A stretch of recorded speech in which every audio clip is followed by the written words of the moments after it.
Hi, this is Reese Roper, and you're listening to our newest podcast ever.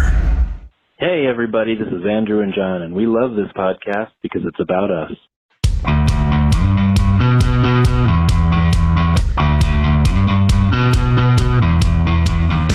Welcome to Magnified Pod, the second season, our newest podcast ever. And the next 10 callers get a lifetime supply of mayonnaise tacos. Hey. I'm Andrew. I'm John. This is our podcast. Yes. And we are back after last week's monumental episode. Yeah, I don't think we'll ever be the same. No, a one for the history books, our Steve Kravac interview. And I don't know, I just, after that interview and talking to people about it, I was just feeling extra grateful and appreciative of Steve and the time. And, you know, we didn't really talk about it on the podcast after the fact or anything, but, you know, we were having some technical difficulties before the podcast started, and you know, kind of up until the moment we were starting to record, we weren't sure. I wasn't sure if we were going to be able to make it work. Right. And he went out of his way to like drive someplace where he could get a cell phone signal. Yeah. And then like sat in his car for like an hour and a half. Like in a gas station parking lot. Yeah. What a dude. And I was just like, man, he just went out of his way to talk to us, and he was so kind and generous and willing to talk about whatever. So just, you know, forever have a place in my heart for that dude. So totally. Thanks again to Steve Kravac. And yes. I hope everybody has since gone out to check out his Stephen Bradley album, Summer Bliss and Autumn Tears, on Porterhouse Records. Yep. If you want to get him back on the pod, you know what to do. Just hit that hashtag, get Kravac back. It's sweeping the nation. They asked about it at the Democratic debate last night. That's true. I think it was it Lester Holt? I didn't watch I don't remember. Was it Lester Holt that was it was like, oh, this next question is for Senator Sanders. The terrible Lester Holt. I don't know. It was fine. It's like, let's see. Deep voice. That's the best I can do. What is your plan to hashtag get Kravac back? My plan is the top 1/10 of 1% of podcasts need to get Kravac back. Oh man! Every time we do something else, I'm like, "What a weird niche we've carved out for ourselves in the world." It's where I'm most comfortable, to be honest. If there are other people doing Bernie Sanders impression about Steve Kravac, I'd really like to get to know them. Yeah, we would be instant friends. The people who do Bernie Sanders impressions and and love Steve Kravac. I just want to be part of that. Yes, please. That Venn diagram of people. Yeah. But anyway, so yeah, today it's going to be a little bit of a different episode because we're talking about cheeses of Nazareth. Yes. And there's 142 songs on the record. Yeah. Songs in quotation marks. Oh, burn notice. But also fair and accurate. Yeah. We decided that we're going to forego the 5 and a game this week for a couple reasons. One, because Cheeses is a 2003 record, but so is The End Is Near, which we're going to be covering next week, and we're going to be returning to our regularly scheduled format and program, and we will have be covering 2003 in our 5 and get back to a game as well. I just figured we had discussed basically like this is going to be, if this goes long because of how many songs there are, just like would be like a 6-hour episode. So yeah, maybe we'll get there one day. One of these days. Yeah.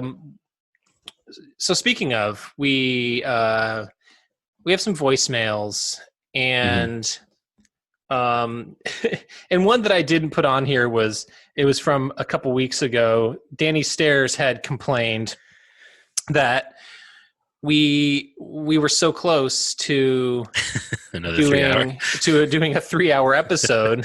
Yeah. And why didn't we just bullshit for another 2 minutes? And I mean, he's not wrong, but yeah. It's just if somebody had made it to 2 hours and 58 minutes, those extra 2 minutes probably wouldn't have killed anybody. But I think we had them in there. We did. And we definitely did. Let's try and get this down. So when it comes to editing, I've seen some people be like, bros, there is editing software. You can cut this down. But I feel like the people who've been with us for a long time know that this is conversational format of a podcast is its own kind of thing. We're not obviously going for brevity. We're not going for anything scripted. And if it were scripted, I don't know. I personally don't think I could ever do a podcast that was scripted. It just would feel inauthentic to me as a person who strives for authenticity. Like I really want to be in a moment and just be open to riffing and whatever comes up. So yeah. And I'm glad we've been on that journey together. Yeah, man. So to all the haters out there, keep sipping that haterade. What kind of haterade are you sipping on tonight? I don't know, but it's blue. Oh, okay. I was asking about drinks. That was a poor transition. In hindsight, you just cracked open something over there. I did. What you got? A little black IPA from Pipeworks Brewing in Chicago. Pipeworks is an outstanding brewery for those who hadn't listened to our MXPX season. We talked about a number of Chicago breweries. Pipeworks is kind of known for really cool labels and great IPAs. They have I actually just recently had on tap at a kind of a divey bar in Minneapolis. They had some Lizard King. Cool. So that's one of my jams from Pipeworks. But I'm currently drinking Trader Joe's Highland Single Malt Scotch Whiskey, rum cask finish, double maturation. All right. So I'm going to say this about Trader Joe's, and a former and future podcast, Brian Nelson Phelan, my brother, we have been known to polish up some bottles of Trader Joe's Scotch. I don't know where they source their Scotch from, like who their private label provider is for Scotch, but the price is right and the product is solid. Right. And so a rum cask Highland single malt it's got a sweetness to it that I was not expecting. So this one is smoother than a lot of scotches, but sure. I'm into it. Yeah, I've seen their liquor and been intrigued, but I don't want to roll the dice without knowing what I'm getting. But now I kind of am tempted to. So the booze, the Trader Joe's brand booze that I've had, I've been quite happy with, especially their scotches. So Trader Joe's 20% magnifiedpod@gmail.com. Send us that SpawnCon. We'll be happy. So speaking of people sending us stuff, Danny Stairs has. Have you heard of him? Have you heard of Danny Stairs? The aforementioned, yes. Yeah. Indeed. Okay. So here we go. Here he's hey guys, your boy Danny Stairs. Just calling to say that I would be really excited if you guys got that PO box, because I can imagine I would come up with some very interesting things to send you guys. So I strongly encourage it. Magpie for life. That's very true. I don't doubt that he would do that. No, yeah. I feel like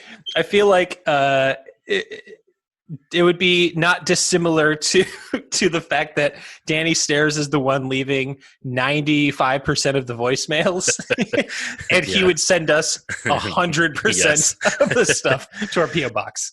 I mean, shout out to the custom-made T-shirts he gave us. Other things that I'm forgetting now, but Yeah, he times that we've hung out with Danny Stairs, he has come bearing gifts. Yeah, generous guy. He's a very generous guy. He's a very sweet guy. The first time we met, he gave me an MX. I think it was an MXPX vinyl slip mat for my turntable. Yes, that he wrote "Y'all blow" on. Y'all blow. Yeah, he was walking us to his car the first time we met him, and we were both like, is this where we get murdered? But fortunately, the rest is friendship history. So right. Well, actually, what happened is we walked to his car and we drank some bourbon True. out of a flask. Yep. And then he gave me the slip mat, and he had us sign like a printed copy of the MagPod logo to add to the his wall of MXPX adjace paraphernalia. So so that's the history, the oral history of our friendship with Danny Stairs. Yes. But speaking of Danny's, here's another Danny, and well, it is Danny throwing Danny under the bus. I just said Danny like 47 times here. Hey guys, your boy Danny Stairs. I was really surprised this episode ended because we didn't hear 7 advertisements from Danny Leary for his podcast, which I will not advertise in my voicemail, but I couldn't even tell this thing was over. We should have had several of those by now. I don't know what's going on over there. The time was super short. You guys need to get it together over there. MagPod for life. Fair. Yeah, just the battle of the Dannys continues. Yeah. But we have, let me actually, before I go back to Danny Stairs, because there's more, let's have a first time, long time. Yeah. And this relates back to an episode of John Potter's Pod Fodder. Okay. Where you were talking about almost getting murdered by a pimp. Yes. Go check out that episode if you want to know more. Was that I think that was Boogaloo, right? Boogaloo, yeah. Yeah. So your friend and mine. Hey, Andrew and John. This is Mark Hackinson. Just calling because I spent the last few years regretting that John and I weren't closer friends in college, but now I'm actually feeling guilty about it. I was at the U2 concert. My friend Danny C. had a van. Could have brought John home. He would have been perfectly safe. So I'm just feeling bad today. John, let's be better friends. I accept. Mark went to college with us and was actually my RA my sophomore year. Oh, interesting. So, if the concert would have happened by that point, I'm sure he would have safely hooked me up with the appropriate transportation. But, it was so early on that I didn't really know anybody yet. And right. But I appreciate it, Mark. I know you would have gotten me home safely. Yeah, Mark is a good buddy of mine. He's I've known him, have been friends with him since about 2003, and St. Paul resident. So yep. John, just yet another reason. No. All I'm saying is just saying. One day. One of these days. Yep.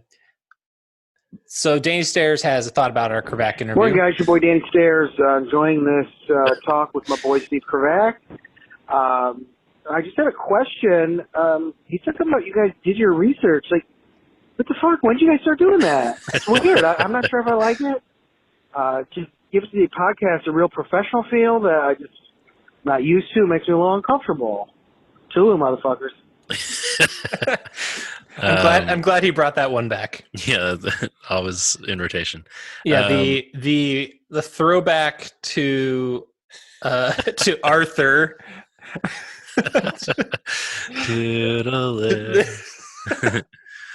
Yeah. Wow. What a weird history. Yeah. We, I promise we'll never slip up and do research again. We'll be back to normal when we're back to our usual episodes.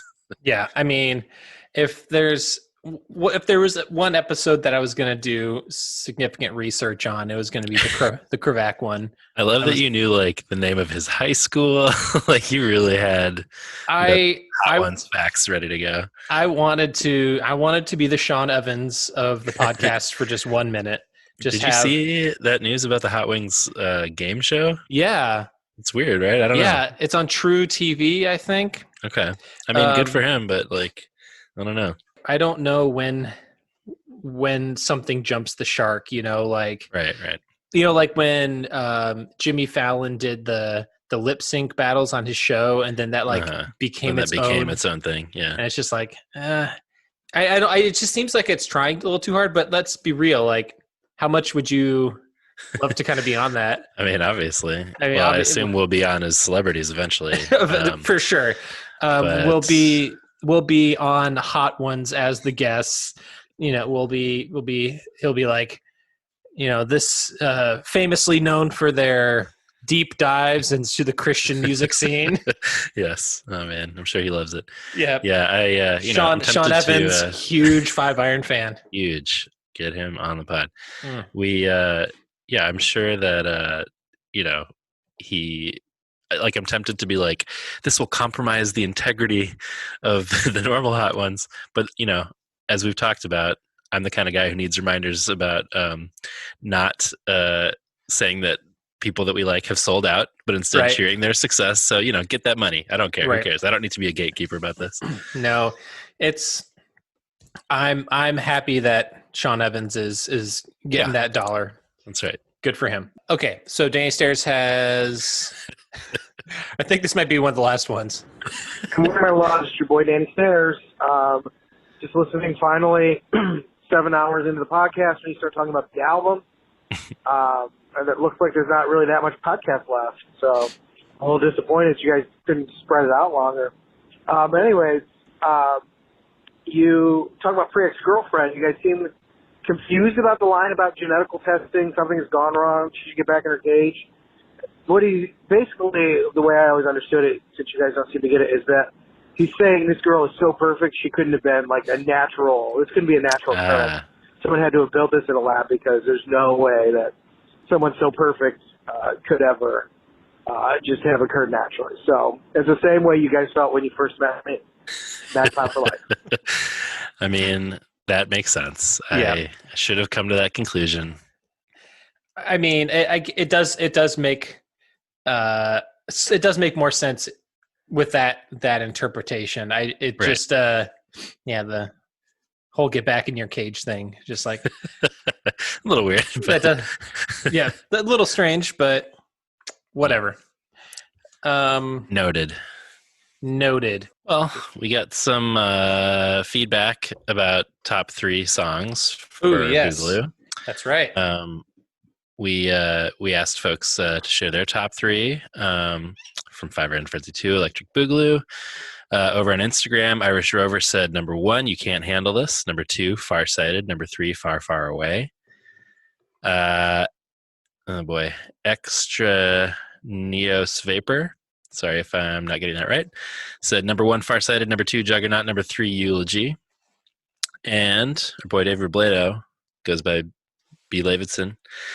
Farsighted, Plan B, You Can't Handle This. So that's 2 Farsighteds at number 1, 1 Farsighted at number 2, and I had Farsighted as my number 1, and you were kind of surprised by that. So maybe you're the odd man out here.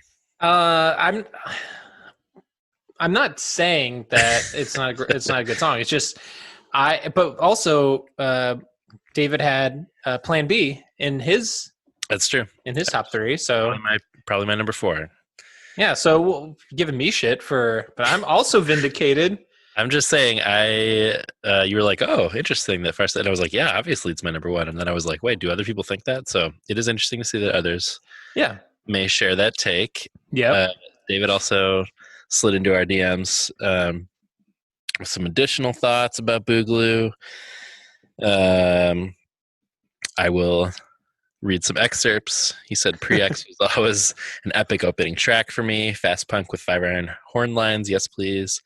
Far, Far Away, remember, was the first track I heard off the album because it was played on Christian radio before it was released. My number 3, You Can't Handle This, was always one of my favorites. Just so catchy and a great anthem. Love the harmonies and Micah's guitar solos. Plan B is my number 2. Blue Mix was a close runner-up for my top 3. Interesting. Yeah. Eulogy is a great closing song, nice opening horn line. So he had thoughts all over. I would say consensus, at least among feedback and stuff we've seen to hear, is that like people are pretty into this album overall, which we are too. Yeah, it's the same way I think I felt about going from Before Everything and After to Panic. Yeah. And this going from All the Hype to this, it's just like, oh man, you really turned it around. Yeah. It's hard to compare things to Panic because Panic is so wonderful. It is. That's true. I'm just saying in the sense that like a kind of divisive album followed up by like an album that people are like, oh, kind of more of a return to form, so to speak. But speaking of our boy David Robledo, he also slid into our email because we asked people and have been consistently asking people yes, to send us your old ska band tracks. Yeah. And he's been communicating with us for a long time. I mean, he's also an OG MagPod listener. And then he's like, oh, and I also have a ska band. And I'm like, where has this been all this time? It just casually be like, oh, by the way, I have this ska band called, and this is perfect for this album. Exactly. The band is called Skamikaze. Perfect. And the name of one of their EPs is Big Gulp, also perfect. Which is also really great. It's kind of got this. I think it's kind of going with this Godzilla style cover with a big gulp coming over the horizon and a woman screaming. I'm into it. So people should check out skamikazehc.bandcamp.com. Let's check out the first track, Red Skirt by Skamikaze.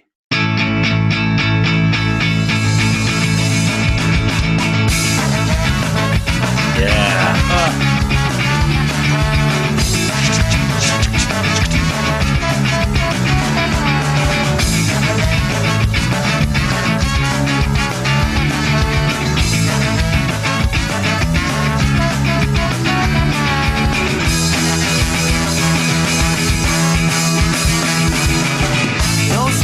Gas, no money, no food. I'm pretty tired, I'm not gonna lie to you. But it's my day and I'll have it my way. I'm gonna skank it up at the Sky Parade. Need to get some drinks and something catches my eye. The pretty smooth girl on stage of mine. She got the cutest face and the prettiest eyes. And when she made a smile, me oh my, my, my, oh my, my, my, my. Something so cute, so rude, it's true. Red skirt, polka dot shirt, and I'm blue. Cause I don't think I ever go get a girl like you. Something so cute, so rude, it's true. Red skirt, polka dot shirt, and I'm blue. Cause I don't think I ever never.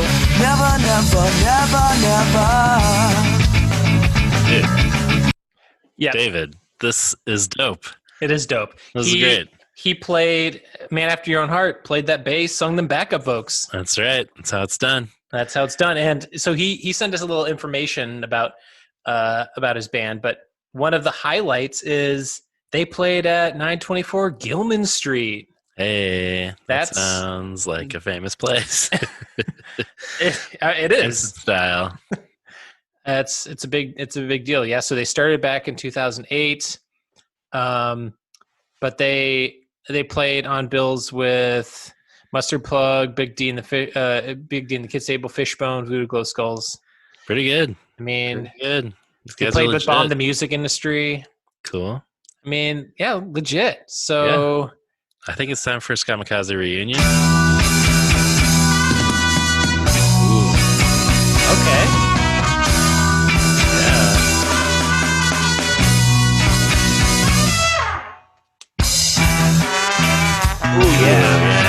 Can't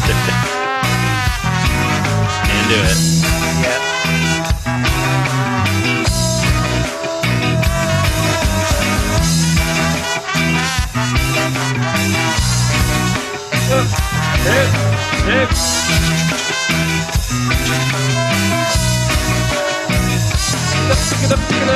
Father, son live harmoniously till son discovers the green.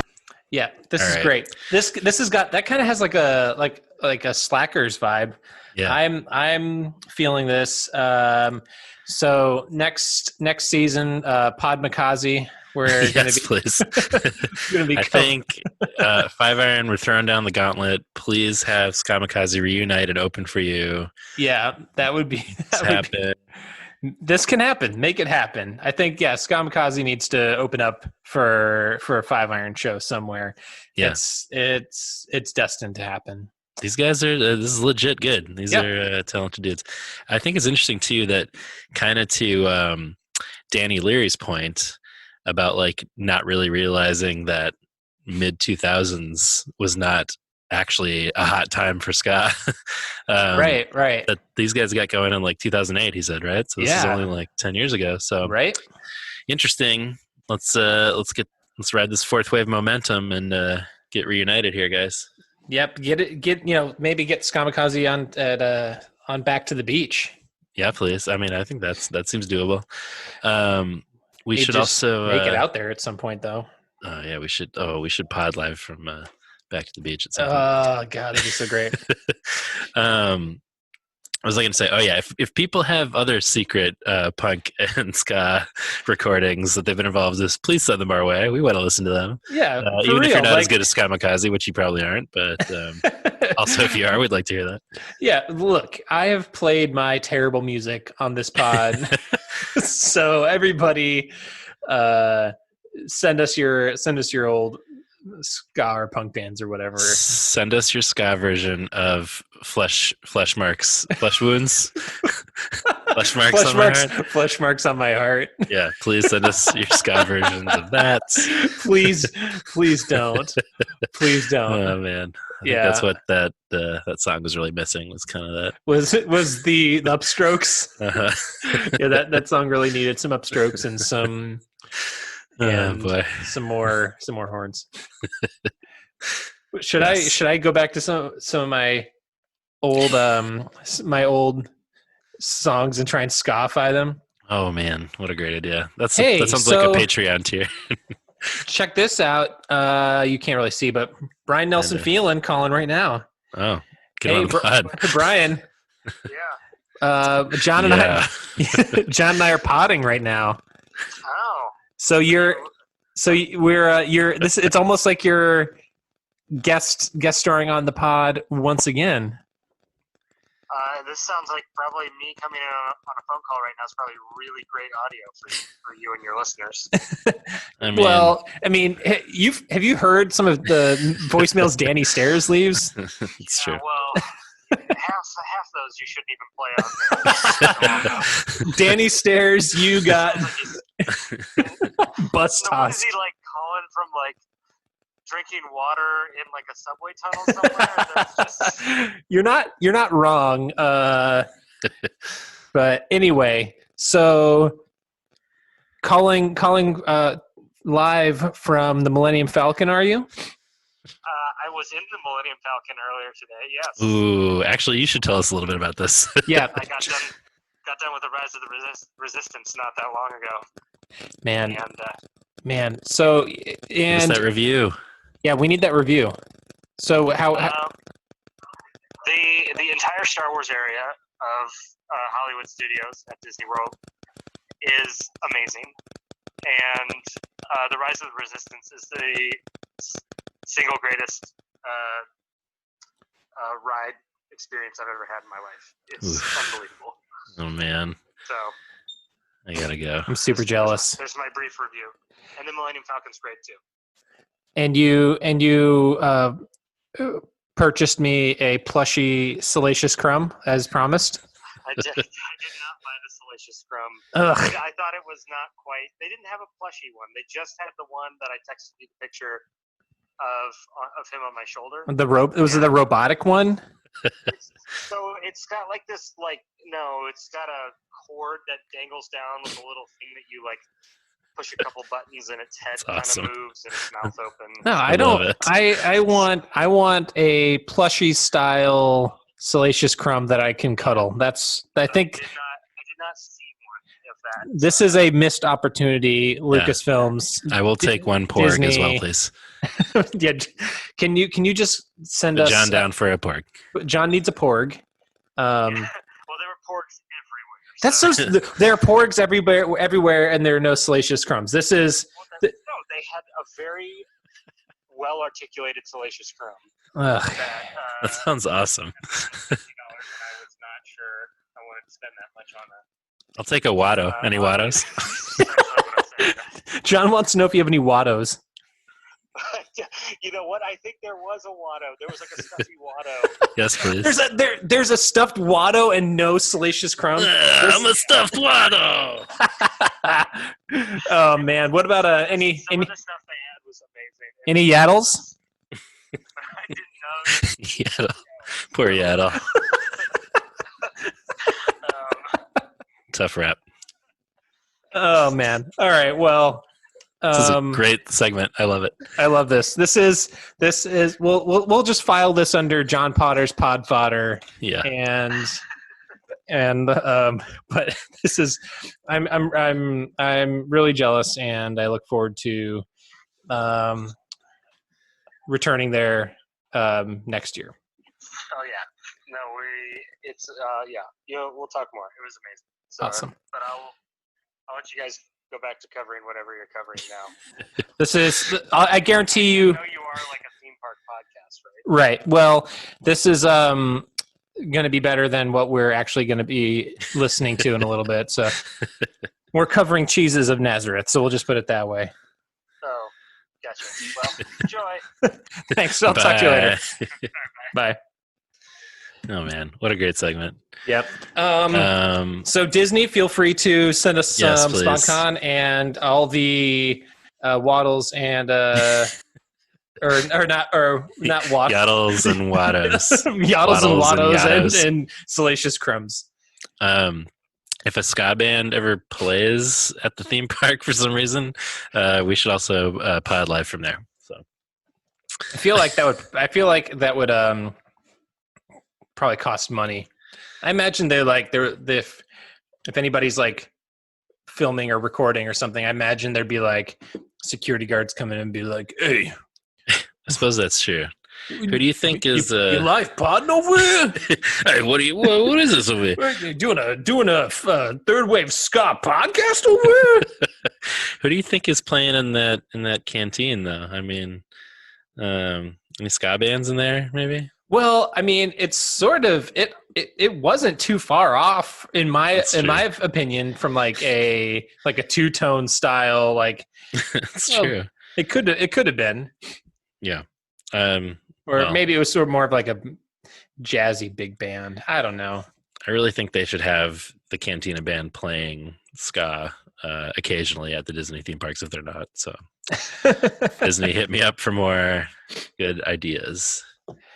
Yeah, John has all of them. Yep. And anyway, was Brian just calling to talk about being there? Or do you think idea. Okay, doesn't matter. I didn't give him any chance to. That's the best. Yeah, I was like, yeah, you're on the pod, and oh boy. All right. Well. Anyway. Is that the end of segment 1 for us here? I guess so. I don't know if we have any other bullshit that we want to waste time talking about. Not until the next segment. Oh, because of garbage.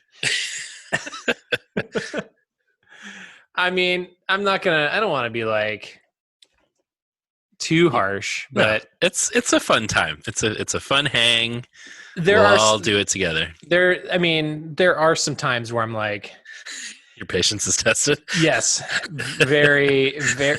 Like there are some songs that are like 4 seconds. That and then there's some songs that are like this should have been 4 seconds. Yeah. And man. it drags on for minutes. Yeah, we don't probably need to hear all of, what's Thea and the singing telegram. Yes, exactly. I was looking for the name of it. Oh my God. We'll get there. Yeah. All right. So when we come back, we will talk about the B-sides and demos album from 2003, Jesus of Nazareth.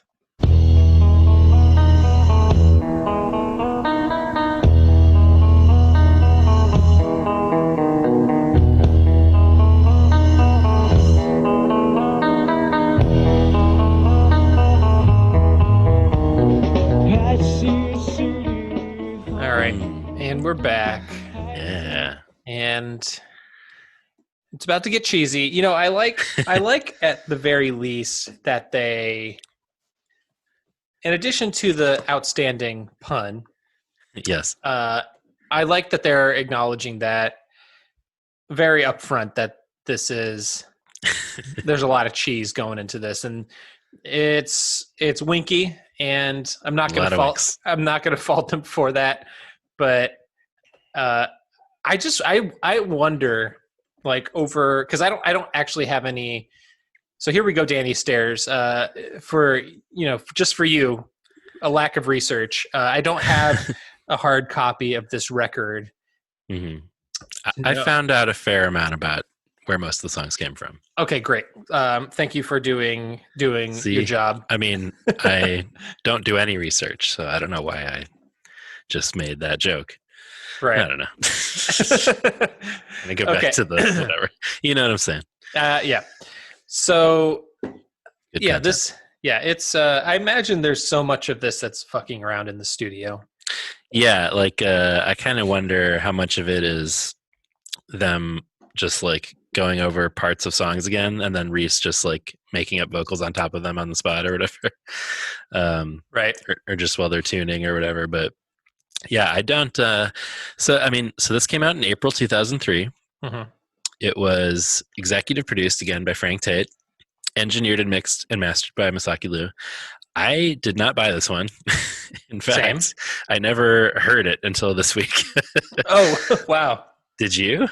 I had not heard a lot of these until like we started pod stuff. Yeah, I think I've had this. I think I've had this somewhere in my archives for a little bit. Okay, but I didn't go out of my way to. I mean, I'd heard Kamikaze somewhere, but not Skamikaze. Not Skamikaze. The fourth wave ska band sweeping the nation. Yeah, I mean, this was for sale when I was working at the Christian bookstore in college.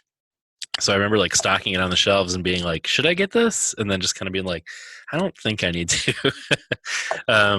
But it wasn't until I listened to it this week that I realized like, oh, there's really like 3 songs on this and then like some live stuff and then just like a bunch of silly small songs. And one of the 3 songs we already have heard a version of.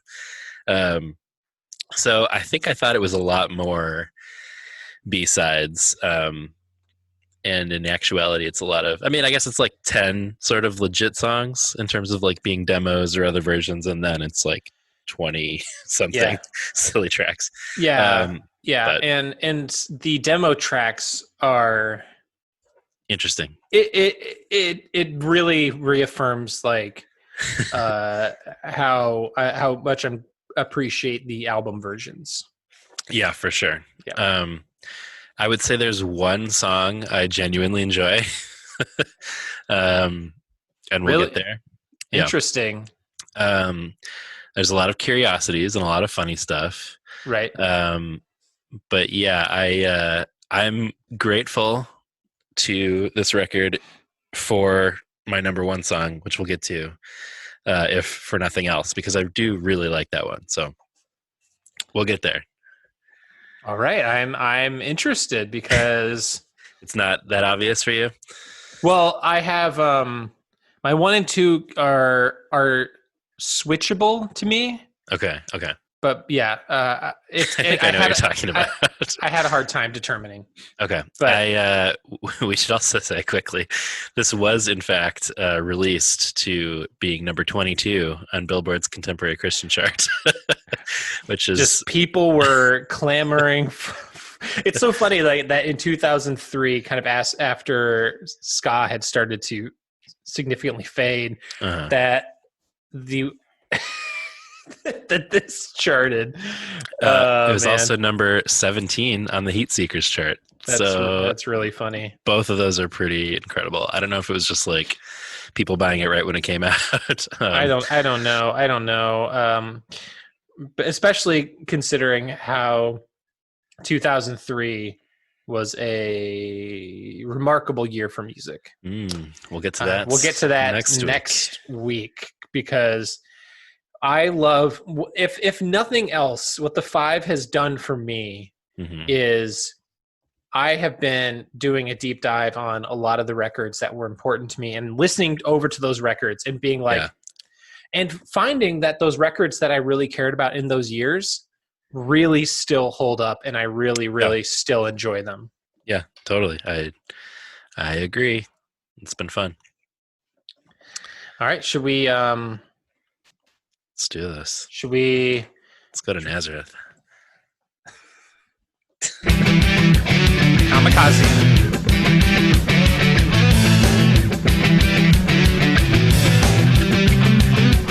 I'm going in. 1, 2, 3, like a kamikaze. Like Toronto. I'll leap of faith, and I finally feel alive. 3, 2, 1, I'm going in.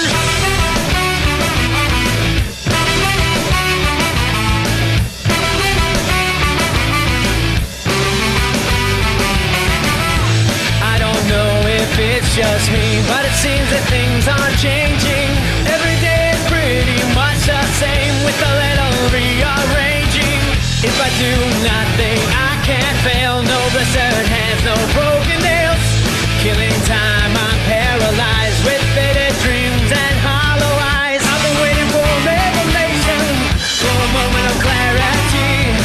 Conflicts and convolutions ricochet inside of me. There comes the time for throwing caution to the wind. I feel the pulse again. I'm going in. 1, 2, 3, like a kamikaze. Kamikaze. Yep. It's my number 1. Okay. It's my number 2. Yeah. Okay. Like I don't know. I do like this song. But it is nowhere near how much I like my number 1. Yeah, it's what I really like about this song is it's a great riff. I really like the drums in it too. Yeah. And they keep it interesting with the kind of shifting yeah, I think that's what I don't like so much about it. You don't like it. Okay. It just feels a little, by the time they get to like the third key change in like the second part of the chorus, I'm just like, this feels a little all over the place, but I like that it's kind of going for it. Right. Yeah. And I like the Dennis vocals. The backup. Yeah, which I'm assuming is Dennis. Yeah, I think you're right. But yeah, I think Dennis and Reese's vocals work well together. Yeah, for sure. Yeah, I bet you can guess which album sessions this song came from.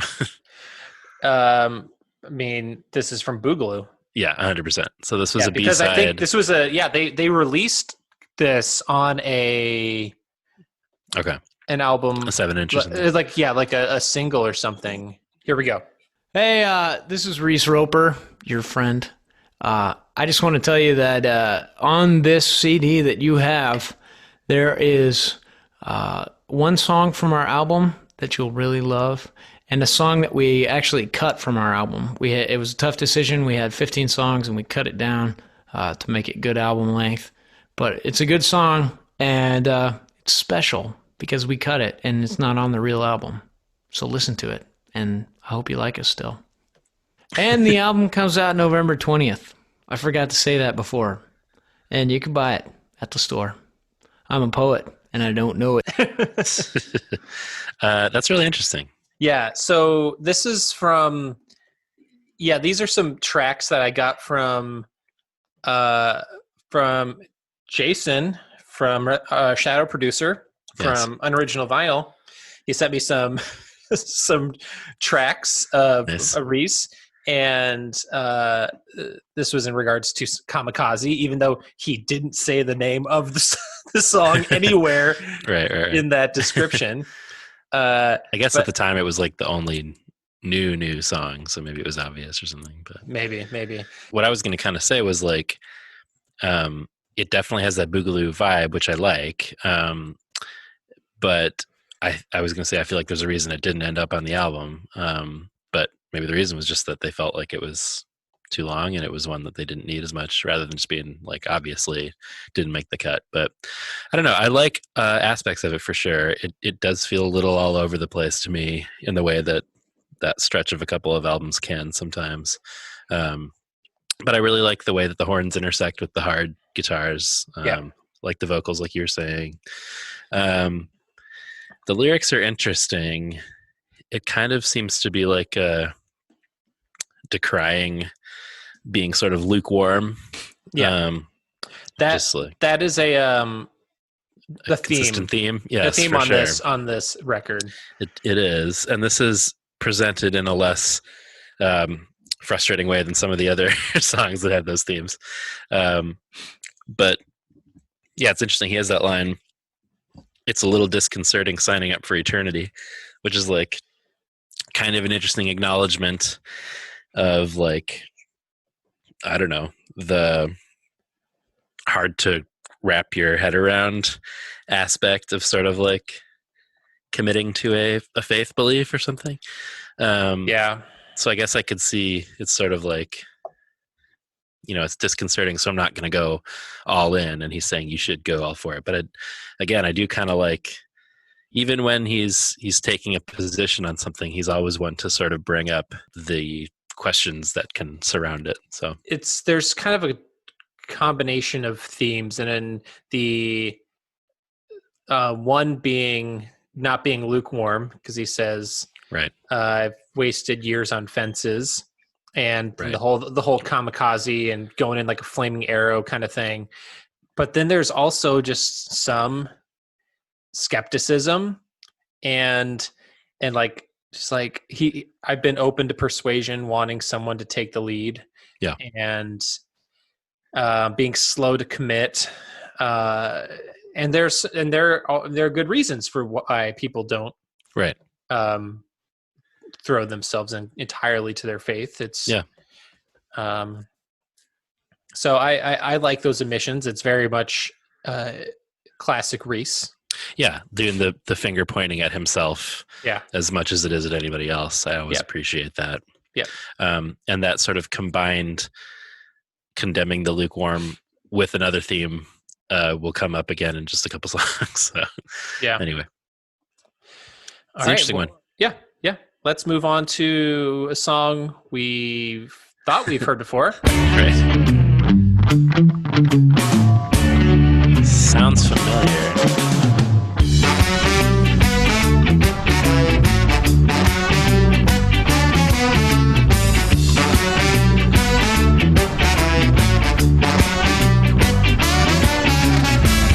Lately I've been thinking about some good home cooking, just like I haven't eaten in the longest time.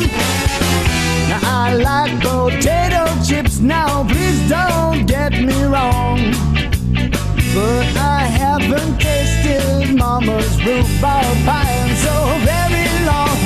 Rhubarb pie in the summer, rhubarb pie made by my mother. Nothing better in the winter than rhubarb pie. After dinner, Twinkies may be better than the hole in the sweater. So rhubarb pie. So weird. Yes. I think I said last week that this is the original 1985 Back to the Future timeline, and then the dark timeline where Reese and Christy break up is Ugly Day. Yeah. This is my number 3. Interesting. Okay. I thought okay. See, whatever. Full disclosure, the first 3 tracks are the songs that I consider the real 3 songs on this album. Okay. And it's kind of my number 3 by default because Ugly Day is not my favorite. So this isn't my favorite in my top 3 either. I know, and I don't dislike it. It's just it's never really been one of my go-to jams. Although, as I've said, I love that bridge with the dun dun dun dun dun dun dun. Whoa, I love that very much. So there's a lot I like about it. And actually, weirdly, while I definitely prefer Ugly Day, this kind of makes more sense. Like the vibe of kind of Dennis singing and the silliness of it, the way he's singing it sort of matches better with the whole sound of the song, in my opinion. So, I mean, the music is exactly the same, right? Like, I don't think it's a different track or anything. No. So, it's just weird. Again, we've talked about this, but that it was just like grafted onto there. It's kind of like not far away from the sort of like, it's not unusual vibe of like, just kind of like swinging and kind of like croony singing and feels very All the Hype era. Yeah, I enjoy it. I find myself singing along to it, but I don't know. It's not enough for me on this. There's some other more standout tracks to me. Okay, I can't wait. Like the Thea and the in the singing telegram. Singing telegram. I don't know why I can't remember that. Number 1.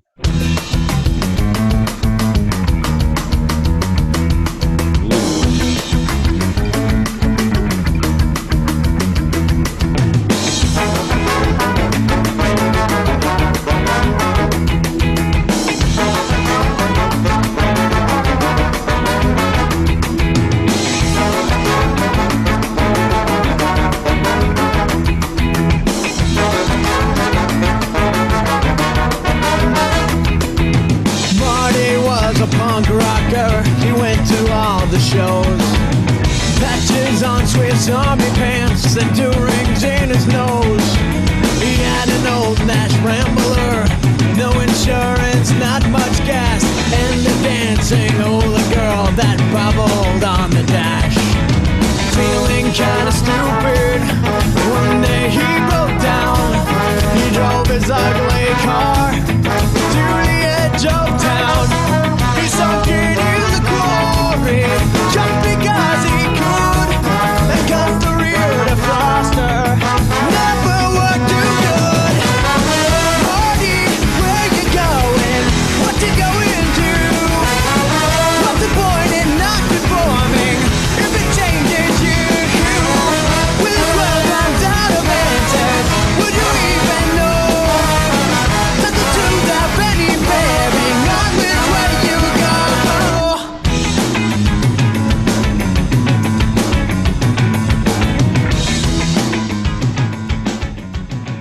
That's Marty. I mean, that is my number 1 with a bullet.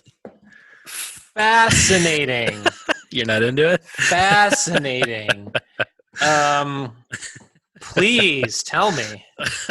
I'm so surprised you're not into it. I'm not. No, I didn't say I'm not into it. Sure, but not super into it like I am. No, I'm not super into it like you are. It's. I'll just say that one of my notes is that it reminds me quite a bit of Misunderstanding from Teenage Politics. Okay. You know, it's just like it's in God's book, but he don't want to look kind of situation.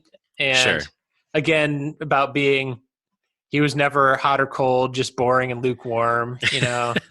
I mean, yeah, I'm thinking mainly from a musical point of view. But I just like, I love the like once they get into the chorus and the da da da da. It's just like it's a great irresistible horn line to me. Yeah, it's a great horn line. It's the song that feels the most like the era of Five Iron that I love the most, which is the '90s. It could have been on our newest album ever. I think it was from that era. So it's from the Brad is Dead 7-inch, which came out in 98, which would have been, presumably right after Newest Album Ever. And that's my favorite album of theirs. And this feels very at home in that milieu to me. Yeah. I'm just mostly disappointed that it's not about Marty McFly. Yeah, whoever this Marty is, pretty harsh for Reese. Yeah. It's another kind of condemning the lukewarm song, like we were saying.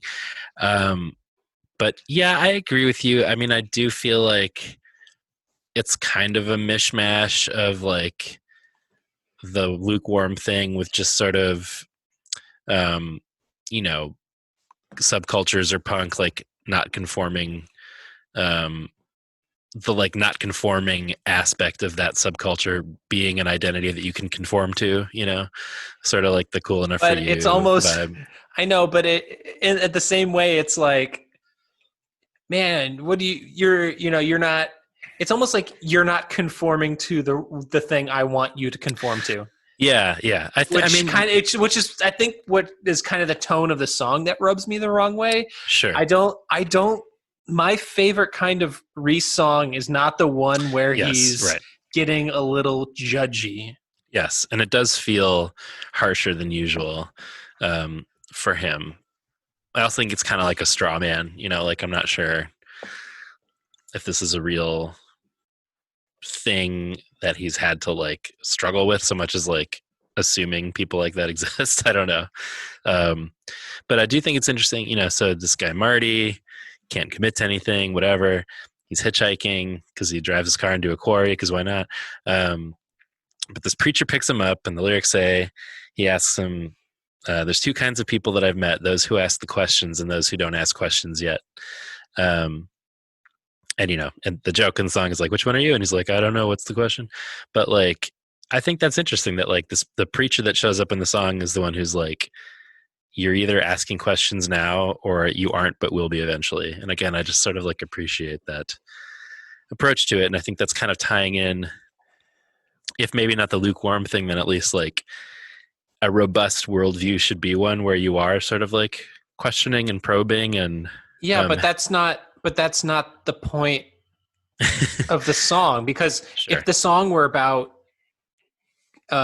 asking questions, then Reese wouldn't be so concerned with answers. And yeah. No, I think you're right. It's a curiosity. It's an interesting song, but I just can't. I mean, that earlier sound is just like such a relief for me to hear, and that like walkie bass line feels kind of like flowery song, like that vibe, and I just am such a sucker for that. So yeah, I don't know. I share your reservations, but I cannot resist the song. Yeah. So this was the one that I was saying I'm really actually grateful to Cheeses coming into my life, because this is a new fave for me. Yeah.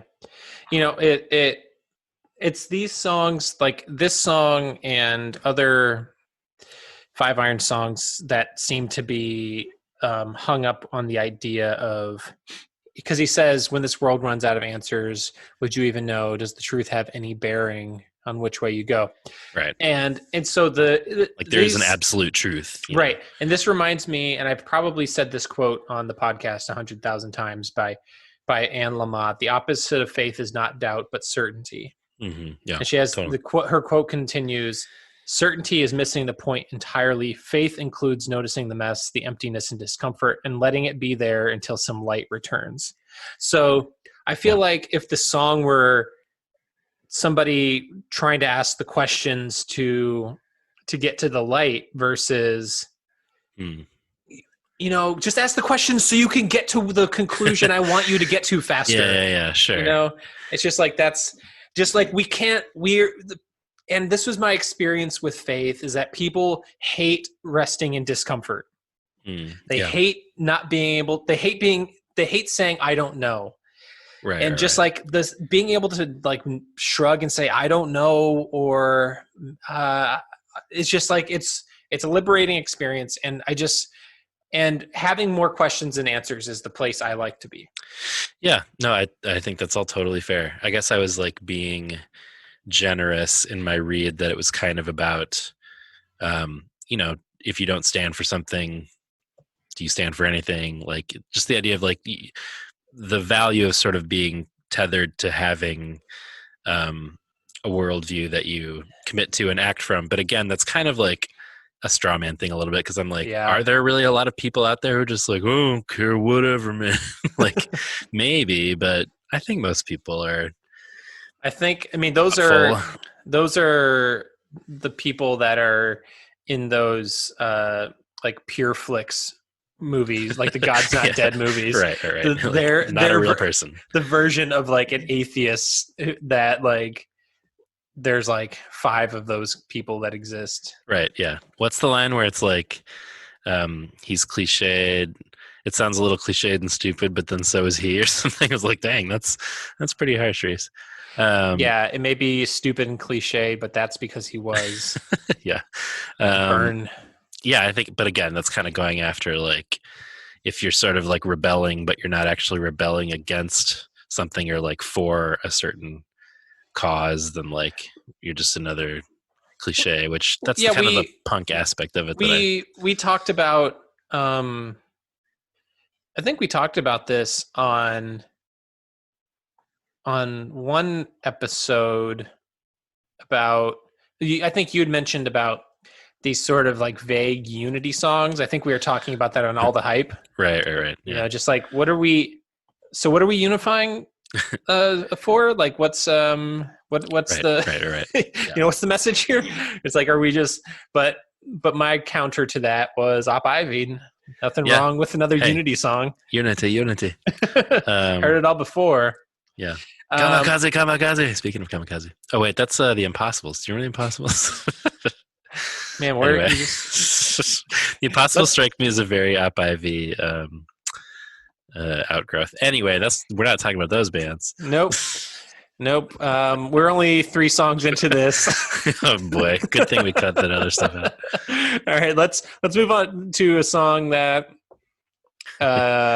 we love, but not here. Okay, this is a new song. It's called Fistful of Sand.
I have no fucking clue what he's saying. I don't know if this was like they had the music and Reese had like maybe 20% of the lyrics down, but like that's correct. I assume they were still working it out. Why would you play? I don't. Maybe he forgot. I mean, that's also very possible. That's kind of a meme in itself that Reese doesn't know his own lyrics. But like, even the bridge, which is like iconic.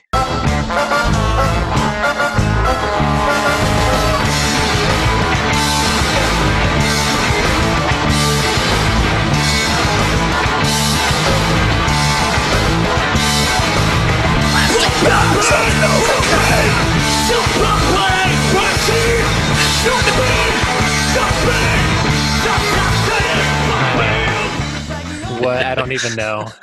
It's like he had like a few lines and just used them over and over for like the verses, the chorus, the bridge. Yeah. Like, clearly there was like not quite there. There's greatness in the works. But still considering coming it was together. Yeah, it was your number one. One song from my number one album. Yeah. Does not make the top 3 for Jesus. Well, naturally, because yeah. All right, let's move on to.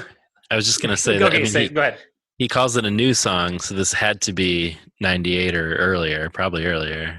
Yeah, I would say definitely earlier if he doesn't even have the lyrics yet. Right. But, it's interesting to hear the crowd shouting along is fun. Yeah. That song obviously rules eventually. Yeah, he brings the energy, that's for sure. Yeah, but he's like, wow, Kids like something, things like something, these little kids like something. Yeah, he literally wrote out like something, and just sang that. Yeah. All right. 4 Kids in Memphis.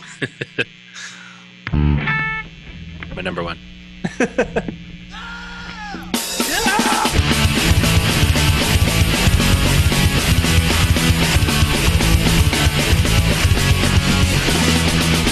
Kids in Memphis should pay me $5. I wrote this song, yeah, he said they would pay me, and I want to buy a hot dog.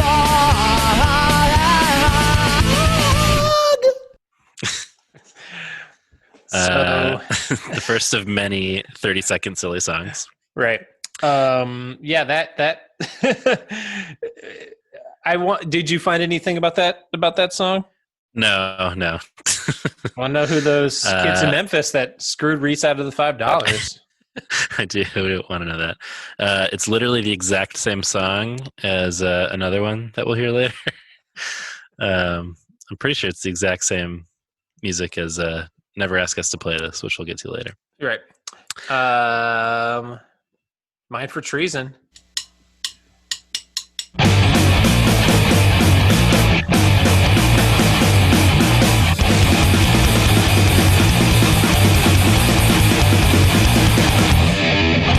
Oh shit!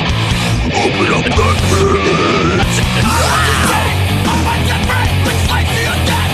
You want to live and see all through your head! That's who I'm from! You thought the stone to the station I'm from! Now you accuse! My mind is gone! Letting you do! That's what I do! Right now!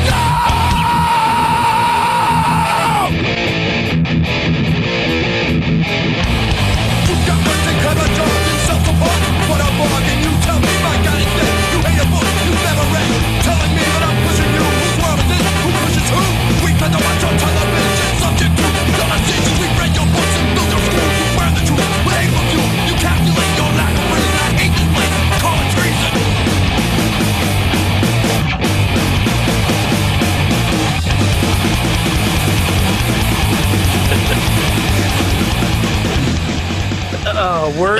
Words aside, the song fucking rules. It's my number 2. Okay, I wondered if it would make the cut. Oh my god, it's amazing. It's so this is like shout out to Steve Kravac, make pop punk Pantera again. Yeah, there's not a lot of pop in there. No, this song is heavy as hell, man. It's so great. Yeah, Andy tearing it up. Oh man, it's so Is that good. Andy singing too, I assume? I don't know. I honestly don't know who sings that song. No. Well, it's not my number 2, but it is my number 2 silly song title name. Okay. So we said we were doing our 3 favorite songs and our 3 favorite song titles. And Mine for Treason is just such a perfect sort of like young person, hardcore Christian band song title. Yeah. Where I'm like, very questionable lyrics from this hardcore Christian band world here. Yeah. This is another one of kind of those judgy.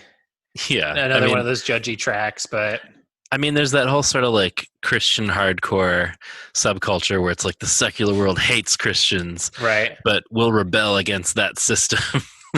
I don't know. It's really something. You burned the truth with hate for fuel. I mean, okay. But the drums, though, the drums really make it work for me. So. But I will rebel. It's treason I choose. You can die by yourself, but I will refuse. It's the kind of thing that like sounds awesome when you're a teenager and you're like, I'm Yeah. not going to be part of the system. And then you get a little older and you're like, wait, what am I? Took it and threw it on the ground. Yeah, exactly. You can't buy me, hot dog man. Yeah. Not a part of your system. You can't buy me secular society. Happy birthday to the ground. Shout out to the Lonely Island. So good. My dad's not a phone. Duh. But I don't think, I don't know, the Christian persecution complex holds up particularly well. It is a bad look, man. It's like, oh, man, we're only like 90% of the population. Right. Yeah. I have to assume it's a little bit of an Exhumator flashback. Hell yeah. Especially when those horns come in. It's so surprising. You're like, oh, dude, interesting. It's great. it is great. The way you're talking about the horns on Marty, like the horns on Mind for Treason. So great. Yeah, maybe you're convincing me. This might sneak into my top. Let's just close your eyes. You're at the Five Iron concert. Unquestionably, I would prefer this to rhubarb pie. Yes. Yeah. Yeah. If they opened the oh my god! I would lose my mind. My mind for treason. I would lose it. Yeah, man. We would be in the pit and we'd be like, we're gonna burn this pit with hate for fuel, man. We might have to message Andy and just be like, tell us more about this. Also, can you play it at some point? Yeah, this is like his worst nightmare now, musically or lyrically. I know, right? It's a bummer. But anyway, let's move on to. And we're 4 songs in, or I mean, a few more, but you know. This is Cool Enough for You on Xanax. Yeah, exactly.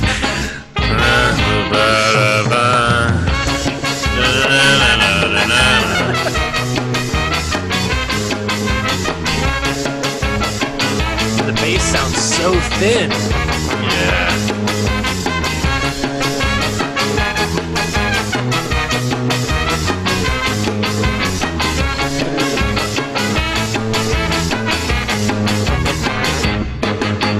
What could this be?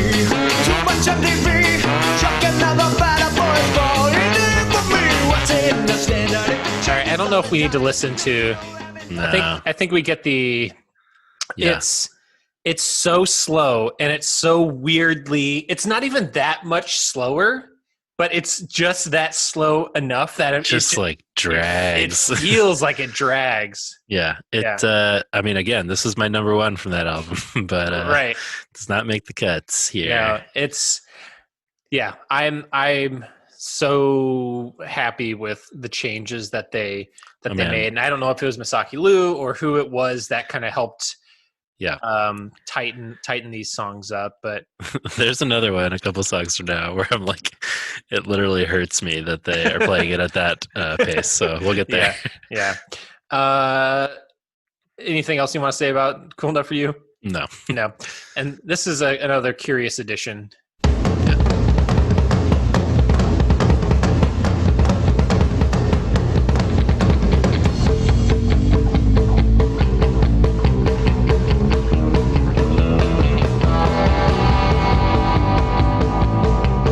Is this the snare track from Saint Anger? Well, I walked into the room and she was right there waiting, leaning up against the bar while she was perpetrating.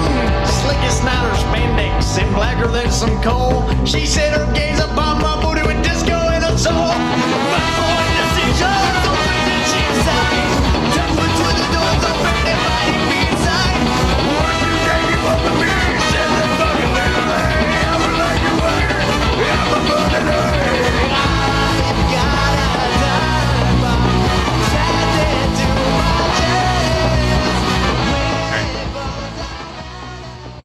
He's got a little Dickie Barrett thing going on there. Yeah, that's interesting. For a second. Yeah. I mean, it sounds much tighter than Cool Enough for You. Yeah, that third world that sounded way tighter than than Fistful of Sand. And, Yes. Yeah. No, More album ready, if you ask me. yes. I love the song. You do not. Don't besmirch my name. It's just not my. I said if you go back and check the tape, I said sorry. it was a curious album closer for Sure. the first record, and I think it's just I think it's an interesting song at all, but Sure. I don't dislike it. It's just it's not my. I know some people really like the song. It's not like in my top 5 Sure. Yeah. on that record or anything, but Yeah, I like it a lot. I think it definitely works better in the final version. But interesting. Yep. Now something painful. Yes. Oh God! Oh no! It's so slow.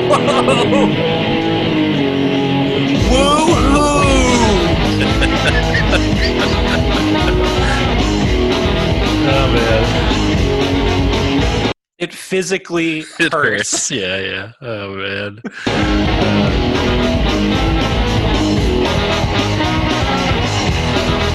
Oh God!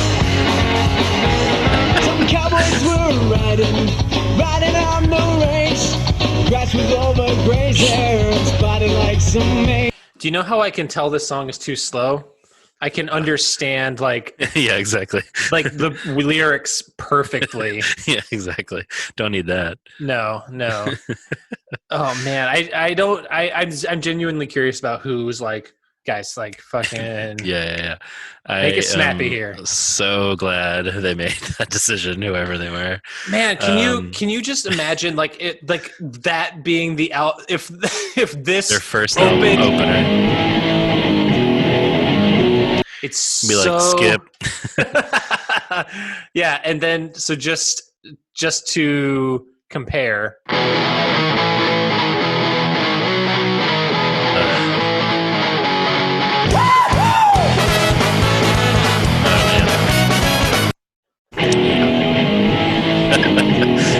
It's so they shaved over 30 seconds off the song, which is quite a bit for a song that's 2 minutes or 2.5 minutes long. It's it's just funny because this is the first song of theirs I ever heard, and it was the one that made me be like, oh shit, I am into this band. And it's the first song on that album, which I love that album.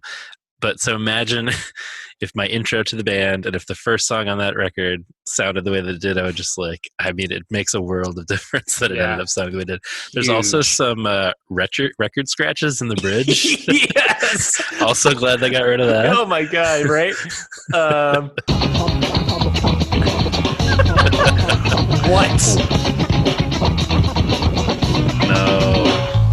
What? No. The fuck? Fellas, no. My dudes. Masaki maybe sat them down and was like, I have some notes. He's like, do you know what we should do for the tape for the song? Ooh, burn it? Yep.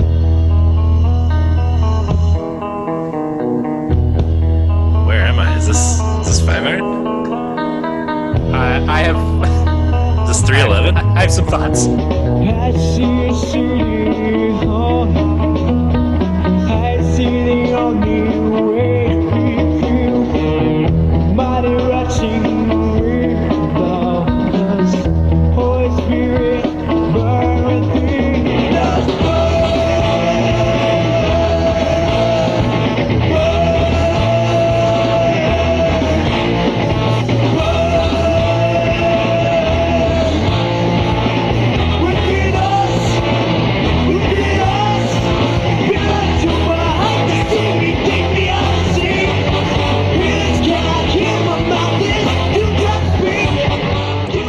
That's enough. This intro is like a mashup to me of Someday by Sugar Ray and In Too Deep by Sum 41. I don't know that one. Oh no, you do. I'm gonna pull these up just so for reference. Is it the one that goes Because you don't know it at all. We live in old people fall. No, that's no. Oh, yes, of course. How could I forget this? Yeah. Okay.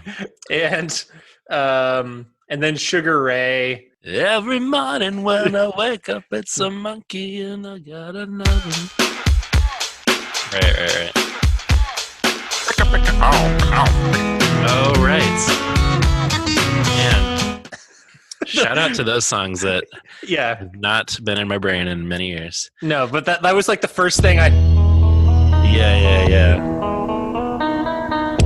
I mean, I kind of feel like with some more development, something interesting might have come out of this. Yeah. It sounds unlike any other 5-iron. It doesn't sound like 5-iron at all. No, it has these very kind of jammy, chilled out verses and then super heavy chorus. Yeah. It just feels so 90s in that way, where it's like, right. It kind of sounds like when the grunge sound sort of hit the Christian rock world, you know? It's almost like they were trying to do the quiet, loud, quiet thing. Right. Yeah, exactly. To your point about grunge. Right. But yeah, it was recorded in 95 for their first demo, which was never released. And here's a quote that Reese had about it. Thank God it wasn't. The song suffers from suction. Which is funny. That is funny. It's just like such an interesting time capsule of two different distinct 90s sounds mashed together. But I gotta say, when it gets to the like dun dun dun dun dun, they're like, yeah, I'm kind of into it. Yeah.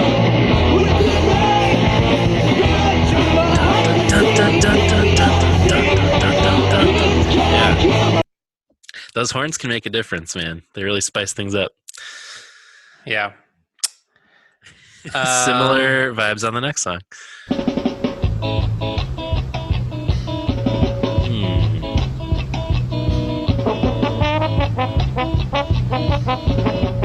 This is a really, really rough demo. Yeah.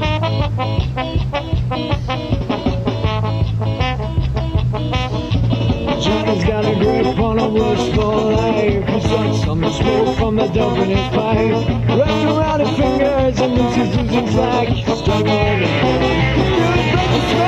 PCP, gun in the head. Half muscle red, tall, full bread. Cracking his swords and coming up empty. Coming with his blood. This almost on the home. Kill me.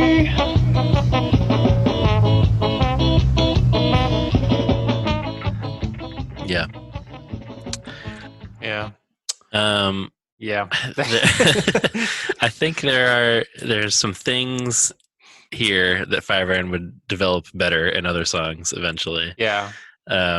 This feels another sort of like grungy 90s vibe. And also in terms of them just being really young, because it's like it has that sort of the Lord is the truth and the sin of this world vein of like no nuance whatsoever. Right. Where it's like there's this druggy guy, you know, like just Sally all this spells sin. success Money. Yeah, again, like Reese would If get she to steps on some toes, it's an eye for an eye. You would get to explore that material in a more thoughtful way eventually. Yeah. But yeah, I like those shout along gang folks a little bit. Those are kind of Money fun. means nothing from a 40-floor drop. Ooh, drop that mic. I don't know. I kind of like the horn parts. It's kind of interesting. I don't know. Yeah. I assume this is also from that same demo, or at least that same period, where it's like this is a band sort of like finding what they're going to be. And it's sort of interesting because it's like weirdly ambitious, even if it doesn't work. And I don't know. Interesting. Yeah. Interesting is good word for it. Yeah. And going back to a similar sounding song. Yes. If you could ever find it in your heart, if you could go deep to find some sympathy, never ask us to play this song or a song that I've had, so I can't. to play Godzilla or Shut Up, or a song we haven't written yet about that time we did some stuff. Yeah. From Stop this point asking on, them to play the joke songs is the is the joke of this song. And also it's kind of funny to me that the never ask us to play this precedes like 20 tracks of just bullshit. You know? Totally. Yeah, from this point on, it's exclusively joke songs that we can't ask them to play. Yeah, I wonder if that was like that's kind of the intro track. Right, it's like, exactly. It's like, just so you know. Yeah. The real sort of B-sides and things are over, and now it's just bullshit. Here's a 2-minute song about dog food. We could probably skip some of this intro a little bit. Hey there, buddy. Go on and get out of there. That's my dog food.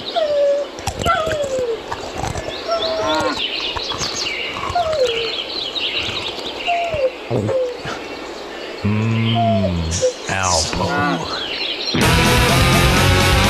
When I was young in the good old days on the farm on my name by summer,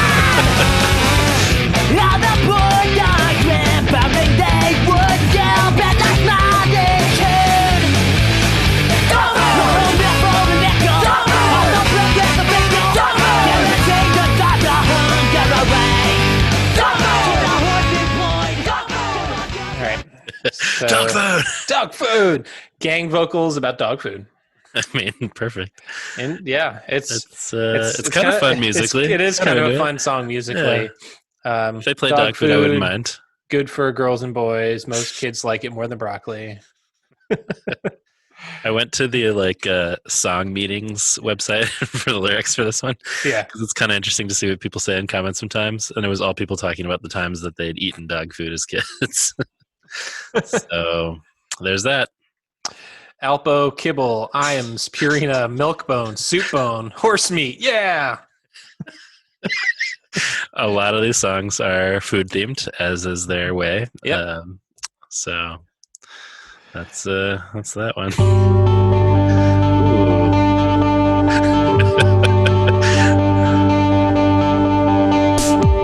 I feel pretty good today. This time I can see it.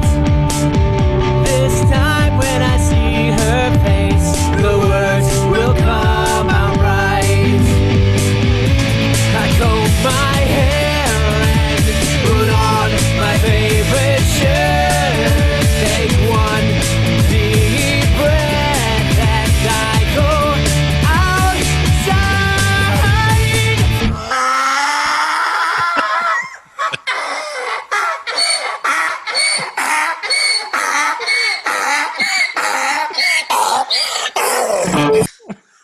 I don't, You gotta hear the ending.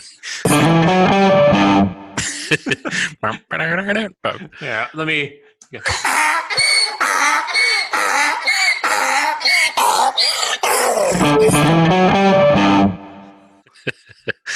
Oh man. Yeah, I don't totally understand, but It's funny because it's actually kind of nice, like the song. It's Yeah. like this kind of And 30 then- seconds. and then of sort Donkey. Of, yeah, it's like this sort of Joy Electric, Brave Saint Saturn vibe. yeah. And then they even kind of end on these nice ascending chords that kind of Yeah. sound like Banner Year, where he's like, hold your faith, and then immediate lengthy donkey braying and funny closing guitar notes.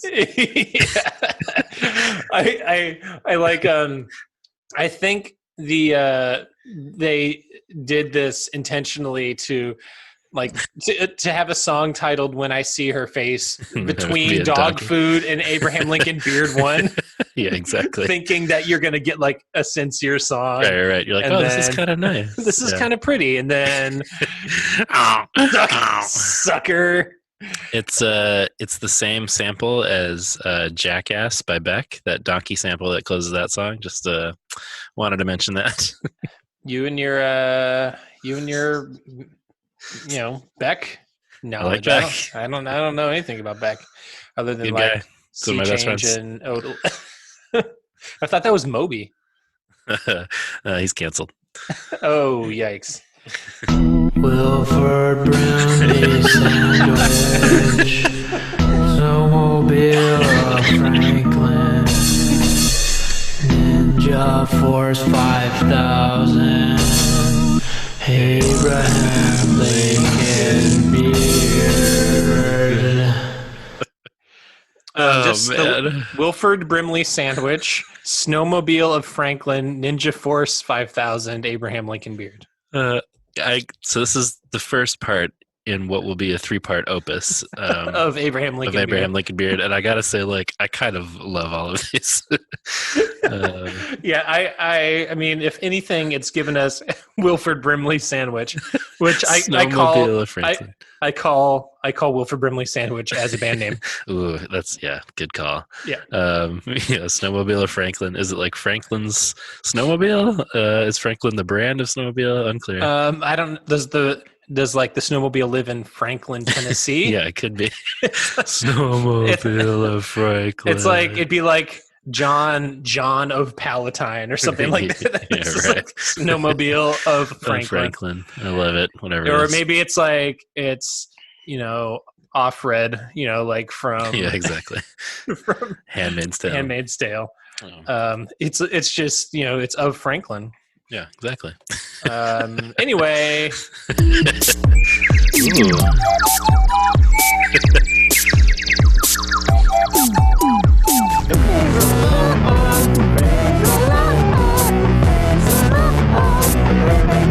Everybody praise. Everybody praise.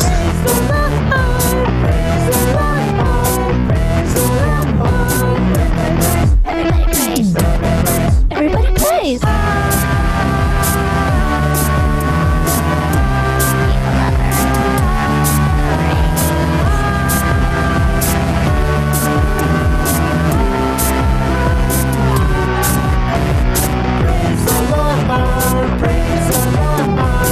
Probably enough.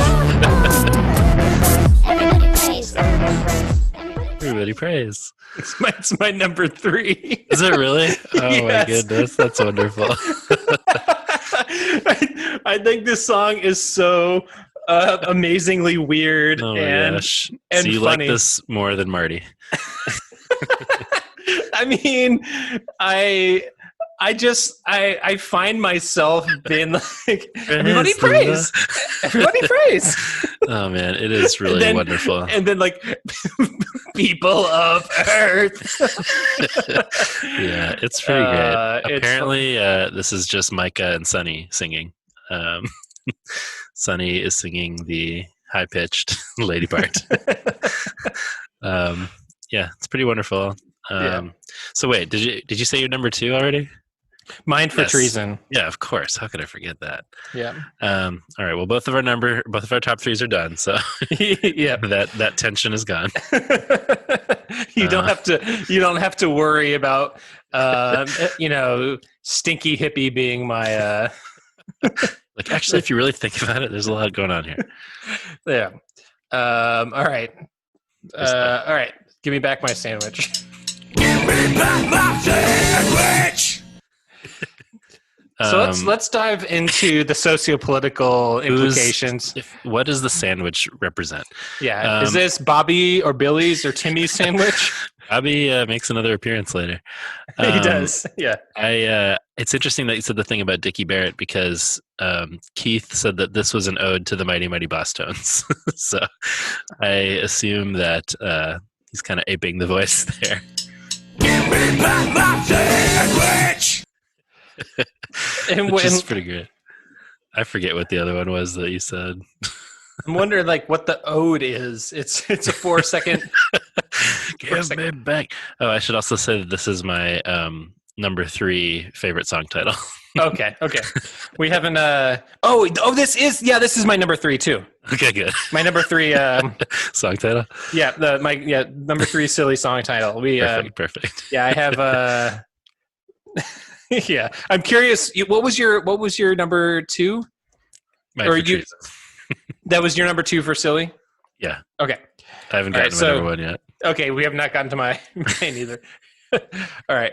This is so stupid.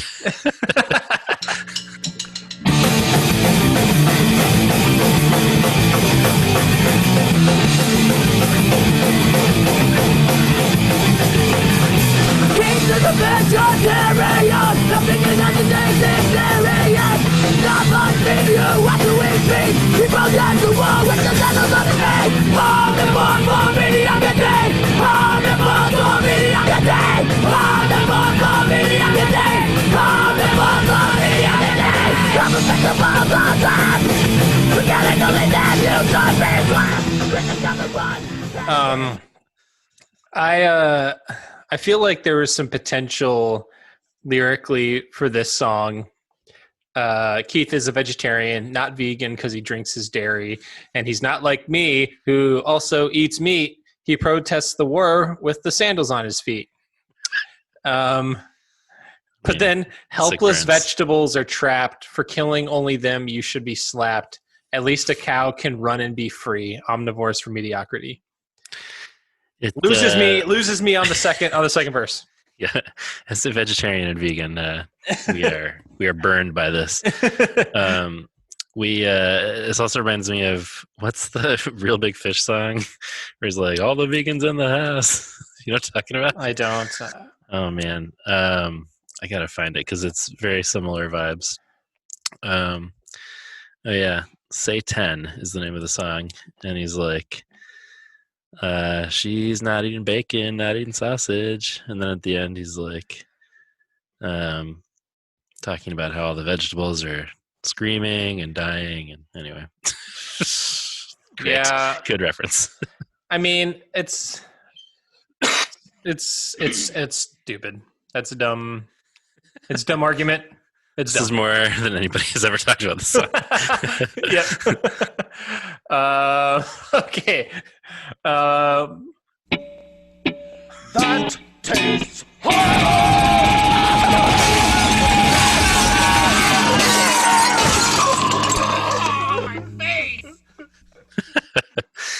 This is my number one for a silly song title. Yeah, that's great. That's good. That's good. I love how chaotic it is, and how they like feign trying to play some sort of a chord. Right. That tastes horrible. That tastes horrible. Oh man, good stuff. On to, do you have anything you want to say about That Tastes Horrible? No.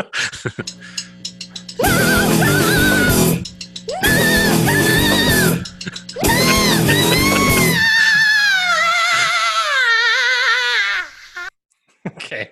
This is my number 2 for song titles. That's my number 1. So this is No Grandma equals No Grandma.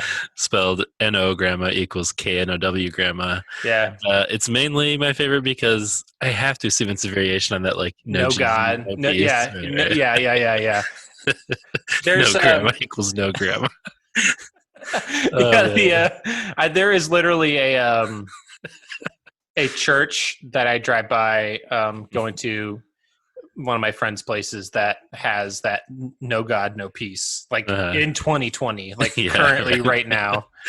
Yeah. When they put this in, they're like, "Ooh, yeah, that's mic drop." Oh man. He gets in some Phantom Mullet screams here. It's nice to hear. Yeah, I'm into it. I love I'll always take some Reese metal screams. Of course.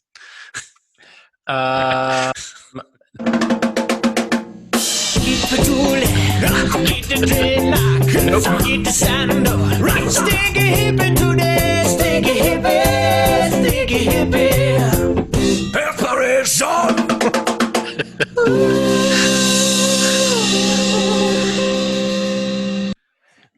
Stinky hippie. You have any thoughts on yet another reggae influenced? Yeah. More questionable white Rasta accent. At least it's supposed to be funny here. Yeah. But I think that's Brad coming in at the end. I don't know, or maybe it's Reese. But I love the perspiration.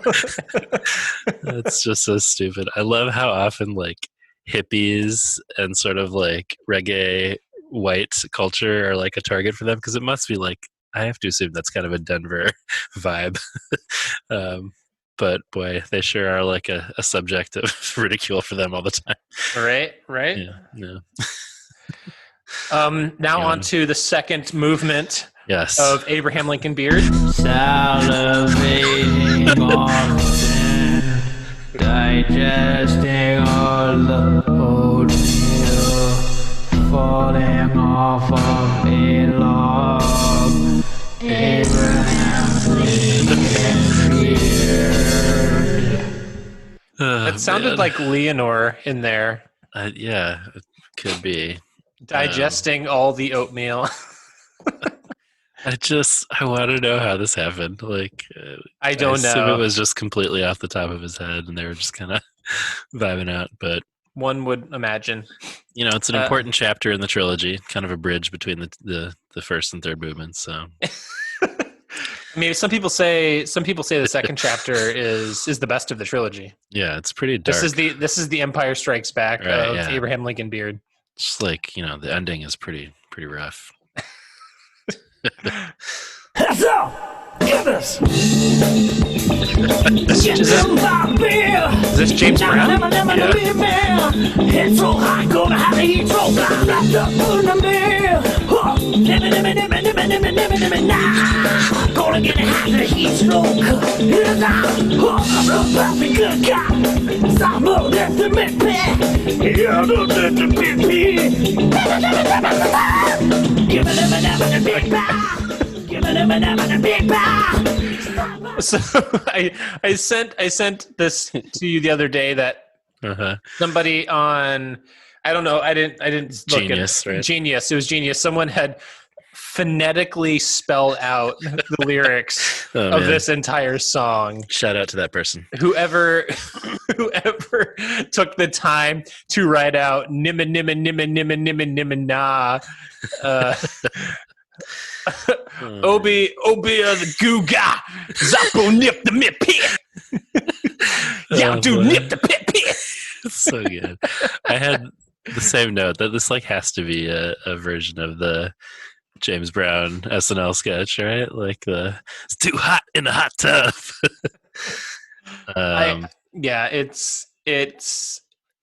It's pretty funny. It's pretty good. Yep. And now Hello, Althea? This is a singing telegram for you. Listen. La, la, la, la, la,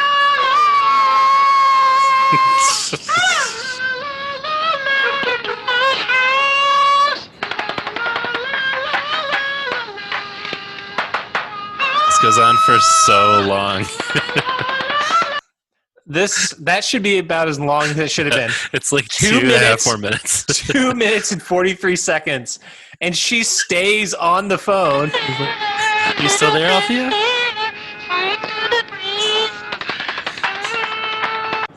Hello, Althea, are you still there? The singing telegram. It is brought to you by a sailor. What? Just oh man. It's kind of unlistenable, but it's also funny. It's the most unbearable track on the record. It's basically just a prank call. Yes, and it goes on so long. But I was waiting for them to be like, "Hey, this is whatever. It's a joke." Never comes. Nope. They just laugh. Also, I don't know who that is. I have no Shout idea. out to Althea for being a good sport. Yeah. Okay, sonny. Ask about some milk. Ask about some milk. Oh, where's it? Did you go? Ask about dairy products today. James Hetfield on the track. Exactly. That's How's About Some Milk. It's a nice follow-up to Give Me Back My Sandwich. It's, again, this is I wonder if they were just sort of going over an instrumental part, genuinely practicing a little part, and Reese was just singing on top of them. Because I don't know. In the beginning, Sonny's like, make sure to pause a little longer after that. And he's like, okay, Sonny. So, I don't know. I like it. Yeah, part of me wonders, I have a theory that like as they're practicing and trying to work on some stuff, maybe Reese just sings like scratch vocals just to like just to like see if it works, and then Wilford Brimley sandwich, etc. Dude, that's my band name. You can't oh yeah, sorry, trademark.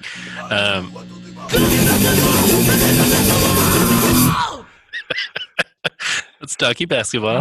Donkey basketball. It is the best of all, as we know.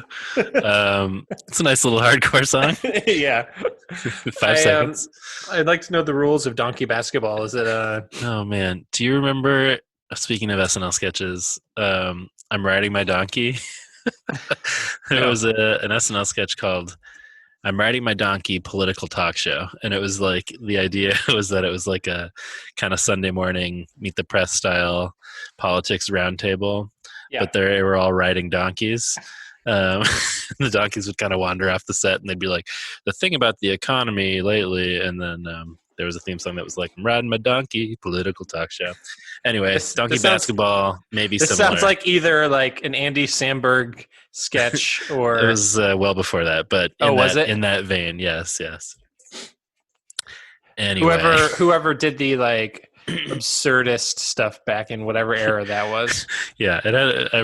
Now I want to find the song because it's like, and I'm riding and talking, I'm riding and talking, I'm riding my donkey. Anyway, could have been like a Dana Carvey. Yeah, it could be. What was it? What was it called? Will Ferrell. I'm riding my donkey political talk show.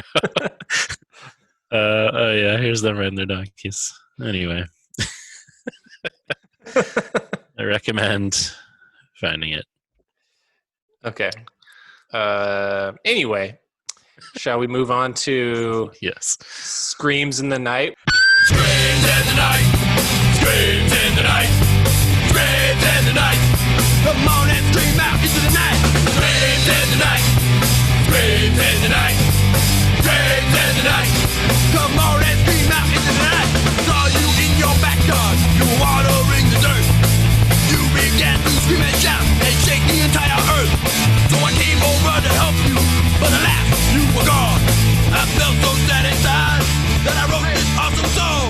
Okay. Screams in the night. It definitely is kind of like Misfitsy. Yeah, I was thinking like I was like trying to think if it was like the Misfits or like the Casualties, where it's just like just the chorus is just gang vocals, right, which is a lot of what kind of street punk bands are. It's just like everybody's singing in the same key loudly together, and having the words "screams in the night, come on, let's scream out into the night" is also pretty Misfitsy. So true. If they played this live, I wouldn't be mad. Let's just say that. Yeah. Did you already do your top 3 song titles? So the song names, it was "No Grandma" equals "No Grandma," "Mind for Treason," and "Give Me Back My Sandwich." Okay. All right. This is an honorable mention. Pootermobile. Definitely. Literally just a riff and then re-saying Pootermobile.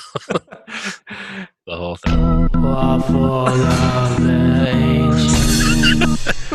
Way too much of Bobby. Laying in the gutter. Abraham Lincoln beard. I think these lyrics, yes, please read them. Waffle of the Ancients, way too much of Bobby, laying in the gutter, Abraham Lincoln beard. Waffle of the Ancients is going to open up for Wilford Brimley sandwich. Exactly. That's kind of like more the metal-y opener to Wilford Brimley sandwich is more punk. Yeah, exactly. Bringing Bobby back here, stirring conclusion to the opus. Just Waffle of the Ancients is truly mwah, chef's kiss. Phrase. Yes, please. Waffle of the Ancients. It's I want to. I just feel like there's more there. There's more. There's so much room to explore in that universe. What recipe do the ancient? Is it a waffle that is worshipped? Yeah. Is it? What would be Franklin? What would be your ancient waffle recipe? It's going to be our question of the week. Yeah. Send us your ancient waffle recipes, magnifiedpod@gmail.com. Yes. Speaking of recipes. Man, it's Taco Monday, it smells like underwear. Oof. Man, it's Taco wearing something over there. Man, it's Taco Monday, I put it on the dog. Man, it's Taco Monday, it tastes kind of like log. Man, it's Taco, here I go, it's this thing. Borracho, bailando con tu esposa. Man, it's Taco Monday, you put it in your sleeve. Man, it's Taco Monday, it makes me want to heave. Now, unless this is Micah, which I don't think it is, No. extremely questionable accent there. Reese does a lot of questionable Yes, cultural I think this is appropriation. And I just wonder if the Latinx members of the band are co-signing his Soon to be on board. I do appreciate, he says, borracho bailando con tu esposa, which, I think means drunk dancing with your wife, which is pretty great. I don't know. Is this where the Mayo obsession began? Was it already in full swing? I think one would have to assume that this is where this all began. Yeah. 5 Iron and Mayonnaise now are one and the same. One of the iconic duos of all time. So. Yep. Name a more iconic duo. I'll wait.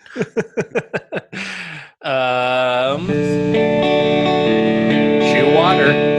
Gross. I don't rock a jukebox or hustle whipping. I'm deep drowning in trouble and not even swimming. I can't begin to tell you my toils, my trouble is worse, and my face being eaten off my boils. Oh, it's so bad I can't even start to tell you.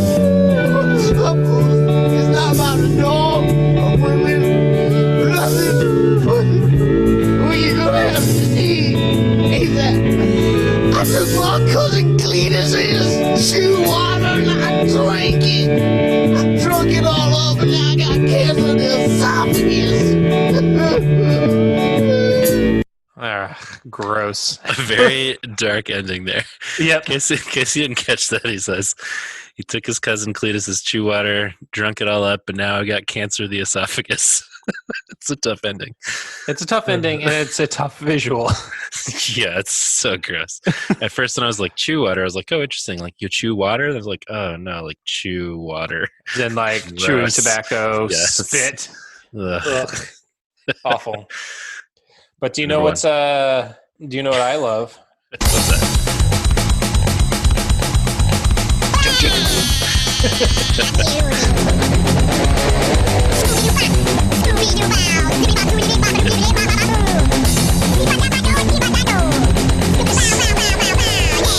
So ridiculous. This is some sweet riffage, but It goes on for a long time. This Metal Rules and Thea and the Singing Telegram are Overstay two their songs that should have been shortened by minutes. Scoobity ba ba ba. This reminds me.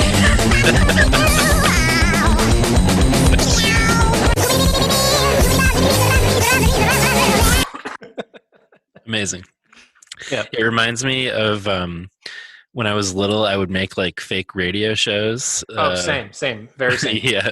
And I don't know if you had this, but I had the double tape deck boombox. Oh, hell yeah. So you could speed up the vocals. So I would often do Alvin and the Chipmunks style funny characters and sing over songs and things like that. And this is very much in that world. Yeah. So, oh man, that should be a special unreleased episode if we can unearth some of the old tapes from our youth. Oh man, like proto podcasts. I did a lot of that back in the day, and they're all on cassettes, and I have no way of listening to them now. Oh, good point. Good point. But I mean, what if I found some of those tapes and I could like take them someplace and to have them digitized? There you go. Oh God, that would be so embarrassing. Embarrassing. At this point on the podcast, we're kind of, what else do we have to lose? Well, I mean, fair. I mean, there's plenty of I'll just say there's plenty of evidence against this. Yes, indeed. Skibbity bow bow bow. Bye-bye, stupid if you are, if you like them also too. That's the closing song. 5 Iron is stupid. Let's just listen to this again. Bye-bye, stupid if you are, if you like them also too. You are if you like them also too. Yeah, pretty great. But also, this is the bonus track. Yeah! Oh man. Literally just 30 seconds of him screaming. Oh boy. Have you that reminds me of an episode of How I Met Your Mother. Did you ever watch How I Met Your Mother? Not consistently, no. There was an episode where Marshall went to a play. This is Jason Segel's character with Allison Hannigan's character. They're at a play.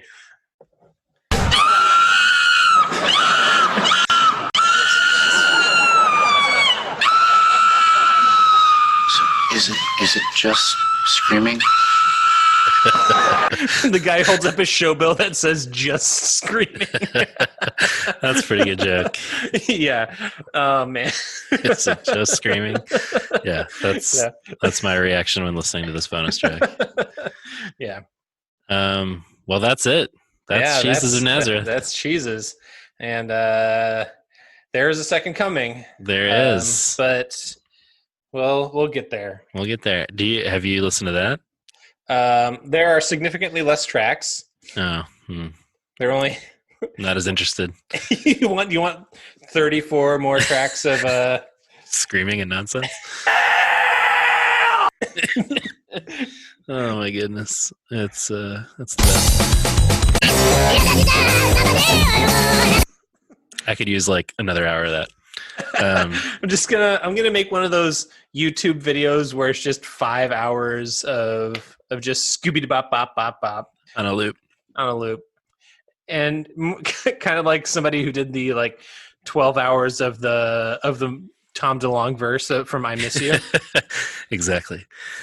All right. Well, thanks for hanging in there with us. I had a lot of fun doing this. Yeah, this is fun. It was a fun episode. It was something.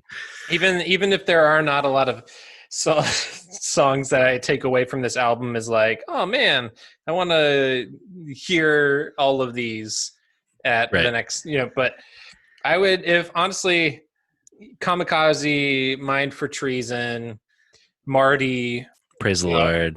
Praise the Lord, obviously. If I heard any of these at a show, I would not be upset. Totally. No, for sure. And yeah, I'm grateful to have some of that knowledge of the band's past in my brain now in a way that I didn't before. So yeah. Shout out to Jesus. All right. Well, next time it'll be a little more normal record. I'm very eager to re-listen to this one. Revisit it and go through it with everybody. But if you want to share your thoughts on cheeses, you can do so over on social medias at Magnified Pod on Instagram, Twitter, and Facebook. Subscribe to our pod if you haven't already, and give us a rating or a review wherever you get your podcast, Apple Podcasts, Stitcher, Spotify, etc. You can email us at magnifiedpod@gmail.com.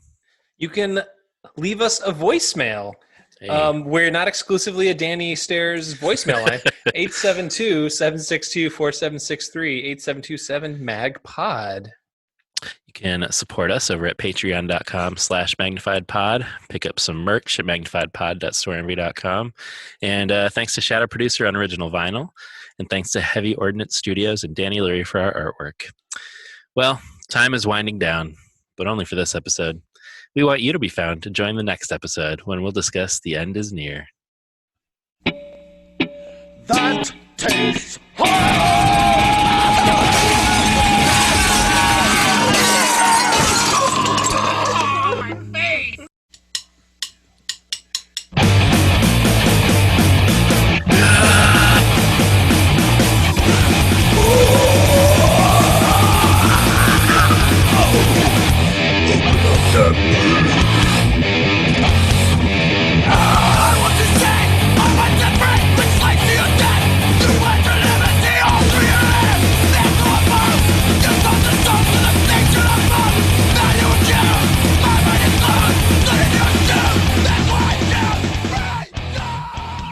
Oh man, God, you might that be song right. rules. That's pretty good.